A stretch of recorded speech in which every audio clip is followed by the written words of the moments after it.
بسم اللہ الرحمن الرحیم۔ رکوع نمبر چار کا آغاز ہوتا ہے۔ اللہ تعالیٰ ارشاد فرماتے ہیں وَمَن نُعَمِّرْهُ نُنَكِّسْهُ فِي الْخَلْقِ۔ پھر رب نے فرمایا کہ اور جسے ہم بوڑھا کرتے ہیں اسے پیدائشی حالت کی طرف پھر الٹ دیتے ہیں، یعنی جس کو ہم لمبی عمر دیتے ہیں اس کی پیدائش کو بدل کر برعکس حالت میں کر دیتے ہیں۔ یعنی جب وہ بچہ ہوتا ہے تو اس کی نشو و نما جاری رہتی ہے اور اس کی عقلی اور بدنی قوتوں میں اضافہ ہوتا رہتا ہے حتیٰ کہ وہ جوانی کو پہنچ جاتا ہے۔ اس کے بعد اس کے برعکس ہم اس کی عقل کو ضعف کر دیتے ہیں، کمزور کر دیتے ہیں، اور پھر ہم اس کو ویسے ہی بچے کی طرح کمزور کر دیتے ہیں۔ ہم اس کی ذہانت پہ بھی کمی کر دیتے ہیں، ہم اس کے بولنے چالنے میں بھی کمی کر دیتے ہیں، ہم اس کے اعضاء میں بھی کمزوری کر دیتے ہیں، بالکل ایسے ہی جس طرح بچے نازک ہوتے ہیں اور ان میں کمزوری ہوتی ہے اور وہ ہر کام کو آسانی سے نہیں کر پاتے ہیں۔ بالکل اللہ تعالیٰ انہی کے بارے میں، انسان کے بارے میں فرماتے ہیں کہ وَمَن نُعَمِّرْهُ نُنَكِّسْهُ فِي الْخَلْقِ، اور جسے ہم بوڑھا کرتے ہیں اسے پیدائشی حالت کی طرف پھر الٹ دیتے ہیں، یعنی ویسے ناقص عمر کی طرف لوٹا دیتے ہیں۔ افلا یعقلون، کیا پھر بھی تم نہیں سمجھتے؟ کیا پھر بھی وہ نہیں سمجھتے اس بات کو کہ جو اللہ اس طرح کر سکتا ہے کہ جوانی دینے کے بعد، انسان کو اتنی طاقت دینے کے بعد اس کو واپس لاغر کر دے، تو کیا انسان یہ بھی نہیں سمجھتا؟ پھر میرے رب نے فرمایا وما علمناہ الشعر وما ينبغي له، نہ تو ہم نے اس پیغمبر کو شعر سکھائے اور نہ یہ اس کے لائق ہے، وہ تو صرف نصیحت اور واضح قرآن ہے۔ یعنی مشرکین مکہ نبی کریم صلی اللہ علیہ وسلم کی تکذیب کے لیے مختلف قسم کی باتیں کہتے تھے، اور وہ کہتے تھے کہ آپ شاعر ہیں، یہ قرآن پاک آپ کی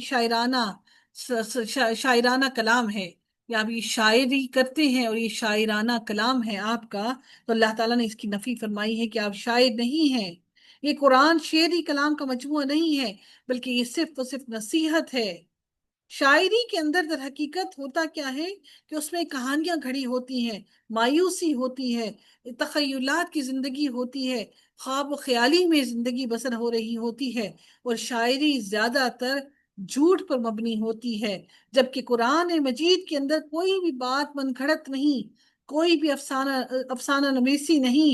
کوئی بھی جھوٹ نہیں، کوئی بھی فریب نہیں، کوئی بھی تخیل نہیں، کوئی بھی خواب نہیں، کوئی بھی خیال نہیں، بلکہ میرے رب کی نصیحتیں ہیں اس کے اندر۔ اسی لیے اللہ نے فرمایا کہ ہم نے نہ صرف یہ کہ اپنے پیغمبر کو شعر نہیں سکھلائے، نہ اشعار کی اس پر وحی کی، بلکہ اس کے مزاج اور طبیعت کو ایسا بنایا کہ شعر سے اس کو کوئی مناسبت ہی نہیں، ان کے ذوق میں ہی نہیں شعر کو سننا، شعر و شاعری کو سننا اور اس کو کرنا۔ یہی وجہ ہے کہ آپ صلی اللہ علیہ وسلم کبھی کسی کا شعر پڑھتے تو اکثر صحیح نہ پڑھ پاتے اور اس کا وزن ٹوٹ جاتا، جس کی مثالیں احادیث میں موجود ہیں۔ یہ احتیاط اس لیے کی گئی کہ منکرین پر تمام حجتیں اور تمام شبہات کا خاتمہ کر دیا جائے، اور وہ یہ نہ کہہ سکیں کہ قرآن ان کی شاعرانہ کلام ہے اور شاعرانہ کلام ہونے کا نتیجہ ہے، جس طرح آپ کی امت بھی اور آپ کے بارے میں ہر طرح کے شبہات سے لوگوں کو پاک صاف کر دیا، تاکہ لوگ قرآن کے بارے میں یہ نہ کہہ سکیں کہ یہ تو اس نے فلاں سے سیکھ کر پڑھ لیا، بل البتہ بعض مواقع پر آپ صلی اللہ علیہ وسلم کی زبان مبارک سے ایسے الفاظ کا نکل جانا جو دو مصروں کی طرح ہوتے اور شعری اوزان کے مطابق ہوتے، آپ کی شاعر ہونے کی دلیل نہیں بن سکتے، کیونکہ آپ ایسا قصدن ارادے کے بغیر ہی ان سے ہو جاتا تھا، ادروائز نبی کریم صلی اللہ علیہ وآلہ وسلم شاعری نہیں کرتے تھے۔ جس طرح سے نبی کریم صلی اللہ علیہ وآلہ وسلم حنین والے دن آپ کی زبان پر بے اختیار یہ لفظ جاری ہو گئے، انا النبی لا کذب، انا ابن عبد المطلب، تو یہ ان انٹینشنلی ان کی زبان سے یہ لفظ استعمال نکلے، اور یہ کیونکہ وزن کے ہیں تو اس لیے شعر محسوس ہوتے ہیں، ادروائز نبی اکرم صلی اللہ علیہ وآلہ وسلم شاعر نہیں تھے۔ ایک اور موقع پر آپ صلی اللہ علیہ وسلم کی انگلی زخمی ہو گئی تو آپ صلی اللہ علیہ وآلہ وسلم نے فرمایا حل انت الا اس اسبع دمیتی وفی سبیل اللہ ما لقیتی، یہ صحیح بخاری کی حدیث میں یہ درج ہے، پوری کی پوری حدیث درج ہے۔ اللہ تعالیٰ مزید ارشاد فرماتے ہیں کہ لِيُنذِرَ مَنْ كَانَ حَيًّا وَيَحِقَّ الْقَوْلُ عَلَى الْكَافِرِينَ، تاکہ وہ ہر اس شخص کو آگاہ کر دے جو زندہ ہے، ہر زندہ شخص کو آگاہ کر دے، حَيًّا وَيَحِقَّ الْقَوْلُ، اور کافروں پر حجت ثابت ہو جائے، یعنی جس کا دل صحیح ہے، حق کو قبول کرتا ہے اور باطل سے انکار کرتا ہے، یعنی جو کفر پر اور کافروں پر حجت ثابت ہو جائے، جو کفر پر ڈٹا ہوا ہے اس پر عذاب والی بات ثابت ہو جائے۔ پھر میرے رب نے فرمایا اولم یروا انا خلقنا لهم مما عملت ایدینا انعاما فهم لها مالکون۔ پھر میرے رب نے فرمایا کیا وہ نہیں دیکھتے کہ ہم نے اپنے ہاتھوں بنائی،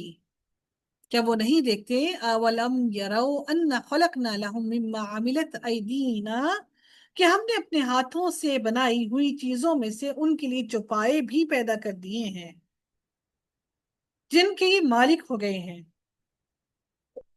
یعنی اونٹ گائے بکری بھیڑ وغیرہ جن کے یہ مالک ہو گئے ہیں، یعنی جس طرح سے چاہتے ہیں ان کا استعمال کرتے ہیں، ان چوپایوں کو، ان چوپایوں سے ہل بھی چلاتے ہیں، ان کا گوشت بھی کھاتے ہیں۔ اب اللہ تعالیٰ اگلی آیت میں مزید الیبوریٹ کر رہے ہیں اس بات کو کہ وہ جو چوپائے ہم نے ان کے لیے بنا دیے ہیں، اور یہ اس کے مالک بن گئے ہیں، فَهُمْ لَهَا مَالِكُونَ، کہ یہ ان چوپایوں کے مالک بن گئے ہیں۔ اور اللہ تعالیٰ پھر فرماتے ہیں، اب ان کو مزید الیبوریٹ کر رہے ہیں ان چوپایوں کے بارے میں، وَذَلَلْنَاهَا لَهُمْ فَمِنْهَا رَكُبُوهُمْ وَمِنْهَا يَأْكُلُونَ۔ اللہ تعالیٰ فرماتے ہیں اور ان مویشیوں کو ہم نے ان کی تابع فرمان کر دیا۔ یہی وجہ ہے کہ ہم جو دعا پڑھتے ہیں سبحان الذی سخر لنا هذا وما كنا له مقرنین، جو ہم دعا پڑھتے ہیں وہ دعا یہی ہے کہ اللہ تعالیٰ اس سواری کو ہماری تابع کرتا ہے۔ تو رب کائنات نے یہی فرمایا کہ ان جانوروں کو ہم نے ان کی تابع کر دیا، اگر وہ جانور ہماری تابع نہ ہو تو کسی میں ہمت نہ ہو کہ ان کے اوپر چڑھ کے سواری کر سکے۔ اللہ نے فرمایا کہ اور ان مویشیوں کو ہم نے ان کی تابع فرمان بنا دیا ہے جن میں سے بعض تو ان کی سواریاں ہیں اور بعض کا یہ گوشت کھاتے ہیں، یعنی کہ بعض کی سواریاں کرتے ہیں، گھوڑا اور اونٹ بیل، ان پہ سواریاں بھی کرتے ہیں، اور بعض کا یہ لوگ گوشت کھاتے ہیں۔ وَلَهُمْ فِيهَا مَنَافِعُ وَمَشَارِبُ أَفَلَا يَشْكُرُونَ۔ اللہ تعالیٰ پھر مزید کہتے ہیں کہ انہیں ان سے اور بھی بہت سے فائدے ملتے ہیں اور پینے کی چیزیں بھی ملتی ہیں، جیسے ان کی کھال سے کپڑے بناتے ہیں، گرم کپڑے بناتے ہیں، اور پھر ان کو پینے کے لیے دودھ ملتا ہے، کیا پھر بھی یہ شکر ادا نہیں کریں گے؟ اللہ نے اتنا کچھ دے دیا، اون بناتے ہیں، کھیتی باڑی کرتے ہیں اور ان کی چربی سے تیل نکالتے ہیں، پھر بھی اللہ کا شکر ادا نہیں کرتے۔ وَاتَّخَذُوا مِن دُونِ اللَّهِ آلِهَةً لَعَلَّهُمْ يُنصَرُونَ، اور وہ اللہ کے سوا دوسروں کو معبود بناتے ہیں تاکہ وہ مدد کیے جائیں۔ یہ ان کی کفران نعمت کا اظہار ہے کہ اللہ تعالیٰ نے جو ان کو نعمتیں دی جن سے یہ فائدہ اٹھاتے ہیں سب اللہ تعالیٰ کی پیدا کردہ ہیں، لیکن یہ بجائے اس کے کہ یہ اللہ تعالیٰ کی نعمتوں پر اس کا شکر ادا کریں، یعنی ان کی عبادت اور اطاعت کریں، یہ غیروں سے امیدیں وابستہ کرتے اور انہیں معبود بناتے ہیں۔ لا يستطيعون نصرهم وهم لهم جند محضرون۔ پھر میرے رب نے فرمایا حالانکہ ان میں ان کی مدد کی طاقت ہی نہیں، وہ ان کی کیسے مدد کر سکتے ہیں، لیکن پھر بھی مشرکین ان کے لیے حاضر باش لشکری ہیں۔ جندن سے مراد بتوں کی حمایتی، اور ان کی طرف سے ان کی طرف جو ان کی بتوں کی حمایت کرنے والے ہیں، اس سے مراد وہ ہیں محتارون، دنیا میں ان کے پاس حاضر ہونے والے، مطلب یہ کہ یہ جن بتوں کا معبود سمجھتے ہیں وہ ان کی مدد کیا کریں گے، وہ تو خود اپنی مدد کرنے پر بھی قاصر نہیں، طاقت نہیں رکھتے، انہیں کوئی برا بلا کہے تو وہ اس کی مذمت نہیں کر سکتے، وہ کسی کی بات کا جواب نہیں دے سکتے۔ تو یہ کس طرح سے ان سے امیدیں لگائے بیٹھے ہیں۔ اللہ تعالیٰ فرماتے ہیں فَلَا يَحْزُنكَ قَوْلُهُمْ إِنَّا نَعْلَمُ مَا يُسِرُّونَ وَمَا يُعْلِنُونَ، بس آپ کو ان کی بات غمناک نہ کرے، ہم ان کی پوشیدہ اور اعلانیہ سب باتوں کو بخوبی جانتے ہیں، جو وہ چھپائے ہوئے ہیں اور جو ظاہر کر رہے ہیں سب جانتے ہیں، آپ ان کی باتوں سے غمگین نہ ہوں۔ اولم یر الانسان انا خلقناہ من نطفۃ فاذا هو خصیم مبین۔ اللہ نے پھر مزید ارشاد فرمایا کہ کیا انسان کو اتنا بھی معلوم نہیں کہ ہم نے اسے نطفے سے پیدا کیا ہے، پھر یک یک وہ صریح جھگڑالو بن گیا۔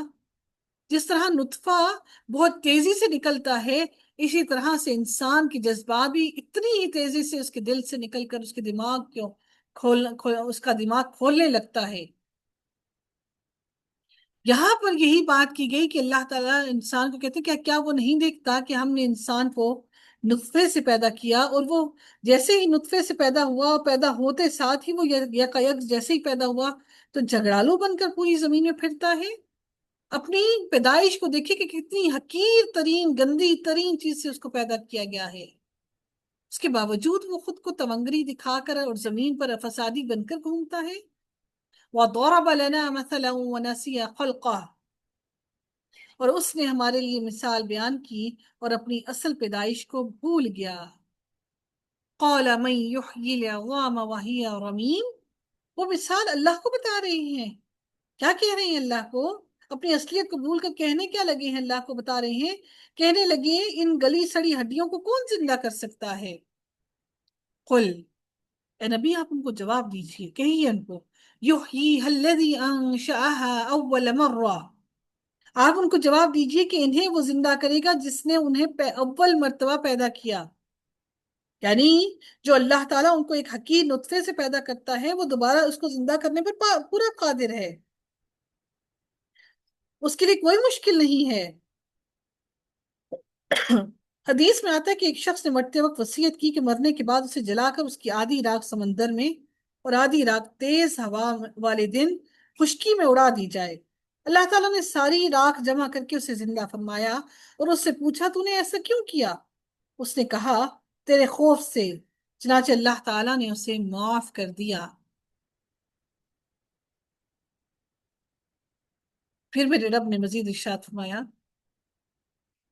الذي جعل لكم من الشجر الأخضر نارا فإذا أنتم منه توقدون،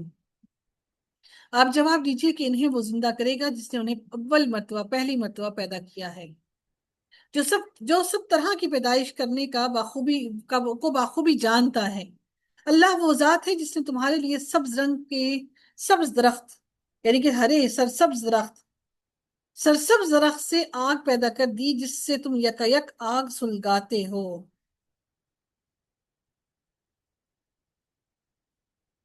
کہتے ہیں عرب میں دو درخت ہیں، مرخ اور عفار، مرخ میم رے خے اور عفار عین فا الف اور رے، عفار، مرخ اور عفار، ان کی دو لکڑیاں آپس میں رگڑی جائیں تو آگ پیدا ہوتی ہے۔ سبز درخت سے آگ پیدا کرنے کے حوالے سے اسی طرف اشارہ کیا گیا ہے۔ میں پھر بتانا چاہوں گی آپ لوگوں کو کہ یہ جو دو درخت ہیں، ایک کو کہا جاتا ہے، ایک کا نام ہے مرخ، مرخ، اور دوسرے کا نام ہے عفار۔ یہ جو دونوں درخت ہیں ان کی ٹہنیوں کو جب آپس میں رگڑا جاتا ہے تو آگ پیدا ہوتی ہے، ٹھیک ہے؟ تو یہاں پر اس کا ذکر کیا جا رہا ہے۔ اللہ تعالیٰ فرماتے ہیں کہ وہی ہے جس نے تمہارے لیے سبز درخت سے آگ پیدا کر دی جس سے تم یکایک آگ سلگاتے ہو۔ اولیس الذی خلق السماوات والارض،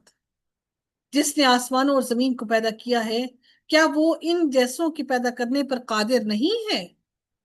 کیا وہ اس پر قدرت نہیں رکھتا جو آسمانوں اور زمین کو پیدا کر سکتا ہے؟ کیا تو حقیر سے انسان جس کو نطفے سے پیدا کر سکتا ہے، جو اتنے سے گندے سے چھوٹے سے نطفے کے قطرے سے پیدا ہو سکتا ہے، جس اللہ نے اتنے بڑے بڑے آسمان کو، اتنے بڑے آسمان اور اتنی بڑی کائنات کو اور زمین کو بنا دیا، تو اتنے سے نطفے سے پیدا کیا گیا انسان اللہ کے لیے بنانا مشکل ہے کیا؟ انسان کو سمجھنا چاہیے کہ اللہ تعالیٰ نے نطفے سے اس کو کیوں تعبیر کیا، کیونکہ وہ اتنا چھوٹے سے قطرے سے اگر وہ بن سکتا ہے تو اتنے بڑے بڑے آسمانوں کو اس نے کھڑا کر دیا، بغیر ستونوں کے کھڑا کر دیا، تو انسان کے لیے، انسان کو بنانا اس کے لیے کیا مشکل ہے؟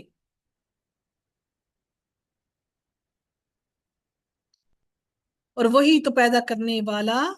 اور دانا ہے۔ اللہ تعالیٰ فرماتے بلا وہو الخلق العلیم، وہی ہے جو پیدا کرنے والا ہے انما امره اذا اراد شيئا ان يقول له كن فيكون، وہ جب کسی چیز کا ارادہ کرتا ہے اسے اتنا فرما دیتا ہے، اس کے لیے اتنا ہی کہہ دینا کافی ہے، کن فیکون، ہو جا تو وہ ہو جاتا ہے۔ یعنی اس کی شان تو یہ ہے کہ پھر اس کے لیے سب انسانوں کو زندہ کرنا کیا مشکل ہے، وہ صرف یہ کہے گا کن فیکون، تو سب کے سب مردے اٹھ کھڑے ہوں گے، اور تمام کے تمام جہاں جہاں پر ان کے ذرے ہوں گے سارے اٹھ کھڑے ہوں گے، اور انسان پوری طرح سے صحیح سالم اٹھ کر کھڑا ہو جائے گا۔ فسبحان الذي بيده ملكوت كل شيء وإليه ترجعون۔